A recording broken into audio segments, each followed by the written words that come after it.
A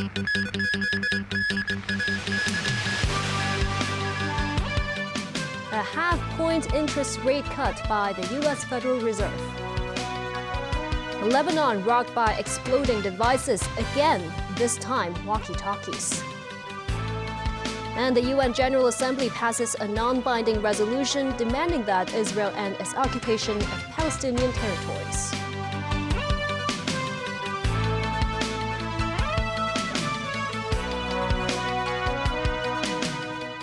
Good evening, and thank you for joining us. The U.S. Federal Reserve has cut its benchmark interest rate by an unusually large half point. This in a dramatic shift after more than 2 years of high rates that helped tame inflation but also made borrowing painfully expensive for American consumers. Daniel Rao tells us more. The rate cut, the U.S. Federal Reserve's first in more than 4 years, reflects its new focus on bolstering the job market, which has shown clear signs of slowing. The central bank's action lowered its key rates to roughly 4.8%, down from a two-decade high of 5.3%, where it had stood for 14 months as it struggled to curb the worst inflation streak in 4 decades. Inflation has tumbled from a peak of 9.1% in mid-2022 to a 3-year low of 2.5% in August, not far above the Fed's 2% target. The Fed's policymakers also signaled they expect to cut their key rate by an additional half point in their final 2 meetings this year and envision 4 more rate cuts in 2025 and 2 in 2026. Federal Reserve Chair Jerome Powell said inflation is now nearing target levels. I would just say that, the U.S. economy is in a good place, and our decision today is designed to keep it there. More specifically, the economy is growing at a solid pace. Inflation is coming down closer to our 2% objective over time. And the labor market is still in solid shape. So our intention is really to maintain the strength that we currently see in the U.S. economy. We're not saying mission accomplished or anything like that. But I have to say, though, we're encouraged by the progress that we have made. Rate cuts by the Fed should over time lead to lower borrowing costs for mortgages, auto loans and credit cards, boosting Americans' finances and supporting more spending and growth. The Fed's next policy meeting will take place between November 6th and 7th, immediately after the U.S. presidential election. Former President Donald Trump, who is bidding to return to the White House, blames incumbent President Joe Biden's administration for sparking an inflationary surge. Vice President and Democratic presidential candidate Kamala Harris has charged Trump's promise to slap tariffs on all imports would raise prices for consumers even further. Daniel TV News. Multiple Hong Kong banks announced they will trim interest rates by 0.25 percentage point. Financial Secretary Paul Chan said he hopes the move could bring positive effects to the city's economy. Following the U.S. Federal Reserve's announcement, HSBC, Bank of China, and Hang Seng Bank will trim their prime lending rates by 0.25 percentage point to 5.625%. Standard Chartered and Bank of East Asia eased to 5.875%. Financial Secretary Paul Chan noted the prudently positive impact from the rate cut cycle to Hong Kong's economy. He said under the linked exchange rate system, Hong Kong's interest rate trends will generally follow that in the U.S., which will hopefully ease liquidity stress with positive impact on the assets market. But the financial chief also appealed for prudency given the current geopolitical situation. Similar calls for caution from the Hong Kong Monetary Authority. The market is likely to remain very sensitive to economic data and political and economic risk. Investors should stay alert to the risk of global financial market volatility. Some citizens, meanwhile, cheered the rate cuts. The interest rates will be lower. It's much better for us, for the people that who already for rent or even have their own property. As you know, the Hong Kong living cost is very expensive. For the mortgage, it's definitely good. If the rates go down for buying an apartment, it will be easier. But, you need to take care of inflation too, so more boost is probably necessary. Analysts also said the interest rate cuts could ease concerns and pressure of home buyers, with hopes to buoy the property market gradually. They also know that more salient stabilizing effects could be observed at the end of this year. For instance, for a $6 million flat with a 25-year mortgage loans and a 90% loan-to-value ratio, the quarter-point cut in interest rates could save mortgage borrowers more than $700 a month. Major banks also announced they will pair saving rates by the same margin. Analysts expect the 3-month fixed deposit interest rates will decline to around 3 to 3.5% per annum before the end of this year and could dip further past 3%. A Japanese pupil who was attacked by a knife-wielding man near his school in Shenzhen yesterday died in hospital early this morning. Police are detaining a 44-year-old suspect. Japan has urged Chinese authorities to provide a detailed account of the facts and take measures to ensure the safety of Japanese nationals in China. Danny Zhou has the story. A 10-year-old Japanese schoolboy died of stab wounds in Shenzhen's Shekou People's Hospital in the early hours of today. His family, along with staff of the Japanese consulate, went to the hospital this morning to make funeral arrangements. The Shenzhen Japanese school, which the boy attended, has suspended all classes for the day.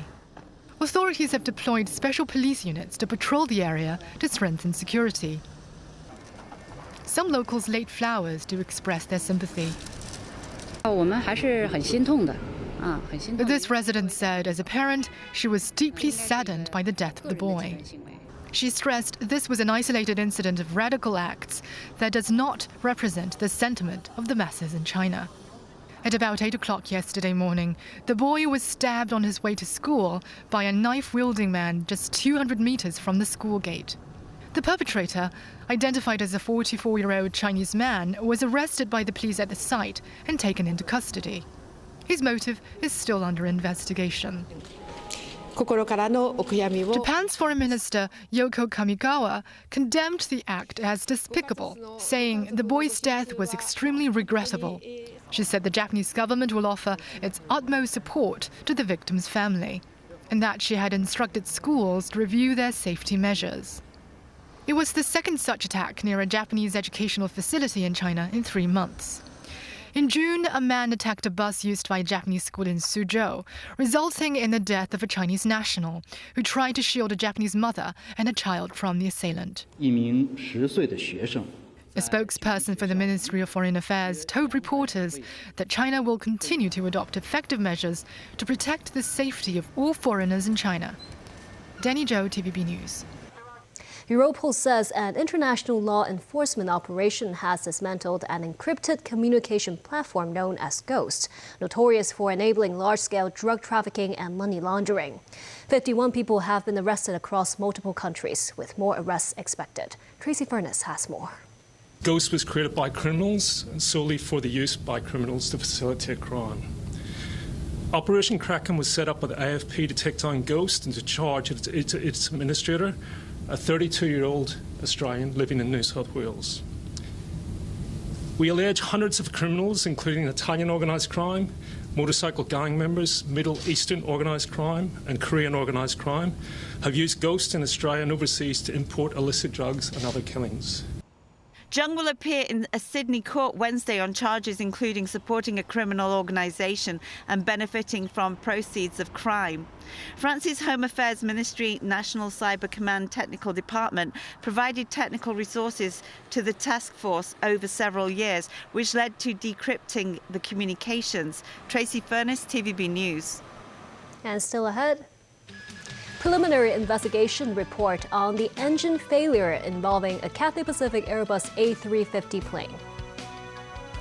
A warning from the Privacy Commissioner about anonymous employment ads. And this year's Wine and Dine Festival will feature 300 booths offering gourmet experiences from 35 countries.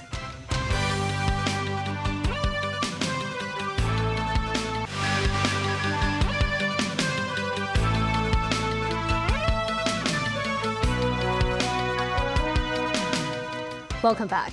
The preliminary investigation report is out on the engine defect involving a Cathay Pacific Airbus A350 plane earlier this month. The component involved was the first of its type to suffer such failure on any A350 aircraft worldwide.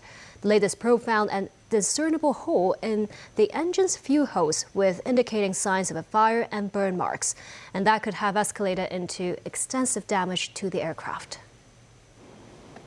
Following the engine failure, Cathay Pacific grounded its entire fleet of A350 planes for safety checks, forcing nearly 100 CX flights to cancel over 6 days. The Transport and Logistics Bureau released the latest report with its preliminary investigation.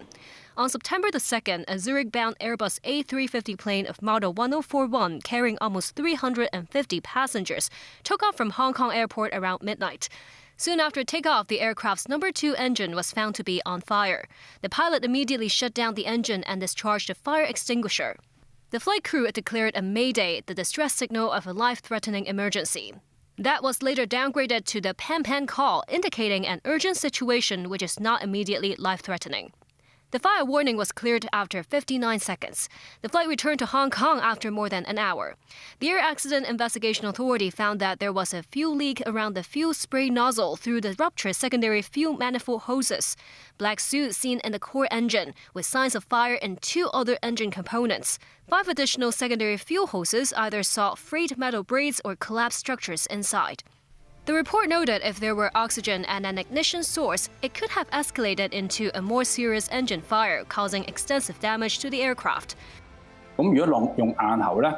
Warren Chim, deputy chairman of the Hong Kong Institution of Engineers Aircraft Division, said the defect might have been caused by improper maintenance procedures, but chances that such extensive damage to the aircraft are low, with the aircraft's multiple fireproof designs. The Air Accident Investigation Authority is continuing its investigations into the engine fault. Israel has targeted Hezbollah with airstrikes after 20 people were killed and more than 450 injured when walkie-talkies exploded in Lebanon. Israel have not said they were behind the explosions. Investigations continue to try to find out how bombs got into the devices and the pagers that detonated, killing 12 and injuring nearly 3,000 a day earlier. David Garrett reports. The Israeli defense minister says the war has entered a new phase. Yoav Gallant tells soldiers the conflict has moved north. They need to prepare for the Iran-backed Hezbollah, who are stronger than Hamas. A funeral procession for the 12 killed in Tuesday's pager bombs. A blast creates panic and confusion in what became another wave of blasts. Walkie-talkies exploding this time, killing and injuring those in the vicinity. This hospital was dealing with many with facial injuries. It's a massacre. It's a crime, isn't it? Or it had different description. The one who did it is a criminal. They detonated 5,000 devices in Lebanon, which killed children, civilians, and people not associated with Hezbollah. This is a very sophisticated intelligence operation, and this is typical pattern, behavioral pattern of Israeli warfare tactics. They've done it in the past. They've done similar war crimes in the past, and here they are doing it again. No electrical equipment used by Hezbollah is considered safe. It can kill anyone nearby, as seen by the damage to the walls and furniture after a walkie-talkie blew up in this living room. The remnants of the equipment are seen on the couch. The sticker suggests the two-way radios were manufactured by ICOM. The Japanese company could not confirm whether they made the walkie-talkie. The Osaka-based firm says sales of that device and its battery were discontinued 10 years ago. Its executive director says these models were shipped to Lebanon back then, but say there are fakes on the market. They advertise their products as being both safe and secure. It's not clear how these devices that could have been bought by any consumer turned into bombs. Similar investigations into the pagers that exploded, where they came from and who made them. Israel has not commented directly on these attacks either. The New York Times reports that Israeli operatives planted explosives inside the pagers and that the Hungarian company BAC Consulting, implicated by a Taiwanese manufacturer, is an Israeli shell company created to mask Israeli intelligence. US officials told NBC News it is a vast Israeli covert operation. We were not involved in yesterday's incidents or today's in any way, and I don't have anything more to share. Has the Israelis let you know about these operations? I don't have anything more to share today. Regional powers say escalation is at its most advanced stage since the 1970s. As more of the dead are laid to rest in Gaza, other areas of the Middle East are facing the prospect of war. David Garrett, TVB News. The United Nations General Assembly strongly supported a non-binding Palestinian resolution demanding that Israel withdraw from Gaza and the West Bank within a year. The vote saw 2/3 of countries back the motion. The United States and Israel opposed with a dozen others. China voted in favor, as did Russia. India, the United Kingdom, Germany, and Canada were among countries that abstained. The final result was 124 to 14, with 43 abstentions.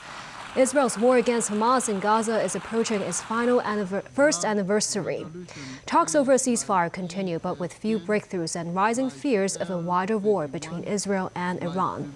The Palestinian ambassador to the UN hopes a vote that puts further international pressure on Israel will be a turning point. Back locally, the Office of the Privacy Commissioner for Personal Data has started an investigation targeting anonymous employment ads in the city. The privacy security body has reminded residents not to provide personal details if they cannot verify the identity of potential employers. Timothy Lee tells us more. It has become increasingly popular for companies to post employment ads online. Some of these ads would include information such as job details and requirements, but leave out information on the company itself. Job seekers could then apply for these jobs via an online platform. This, as the Office of the Privacy Commissioner for Personal Data, or PCPD, says it has reviewed more than 20,000 online employment ads between June and September this year. The office found 23 such ads requiring job seekers to provide their identity card numbers and resumes without revealing the company's name or contact information. Some of them even displayed fake phone numbers. In one such case, an online employment ad seeking accountants only provided information such as the company's location, the nature of the job itself, and relevant requirements. The ad also required the job seeker to send their resume to an email address that is not registered under the company's name. The PCPD tried calling the phone number displayed on the ad several times, but did not receive any replies. Privacy Commissioner for Personal Data, Ada Chung, said the anonymous ads are suspected of breaching the Personal Data Privacy Ordinance. She added the PCPD has begun investigating 5 organizations which posted such ads online. Chung noted the ads could be used to collect personal information for illegal purposes. She reminded job seekers to raise their awareness when encountering such ads. Meanwhile, Chung said the PCPD will also look into the responsibility of the online platform, which allowed the ads to be posted. She urged the platform to carefully review employment ads and avoid those that do not display company details. Timothy Lee, TVB News. The Transport Department has joined hands with 3 bus companies to organize a bus parade and exhibition celebrating the 75th anniversary of the People's Republic of China. The parade will begin during the morning on October 19th at Victoria Park, before reaching its destination of the Central Ferry Piers via the northern coast of Hong Kong Island. Fans of Hong Kong's classic buses will get a chance to see a host of retro public transport models. A 4-day-long bus exhibition will be held at Victoria Park in the afternoon on the same day, displaying items from classic bus plays to old tickets. Visitors can enter the event free of charge. The annual Hong Kong Wine and Dine Festival, organized by the Hong Kong Tourism Board, will begin on the 23rd of October. It will take place at the Central Harbourfront event space for a total of 5 days. Visitors will get the opportunity to enjoy alcohol from around the world, including Vietnamese gin and top-class champagne. The event will feature more than 300 stalls this year, with participants coming from 35 countries. A special Michelin corner will also be featured this year, where revelers can try dishes recommended by celebrity chefs. Organizers have extended the event's closing time to 11 p.m. and expect 150,000 people to attend. And that's the news. Thank you for watching.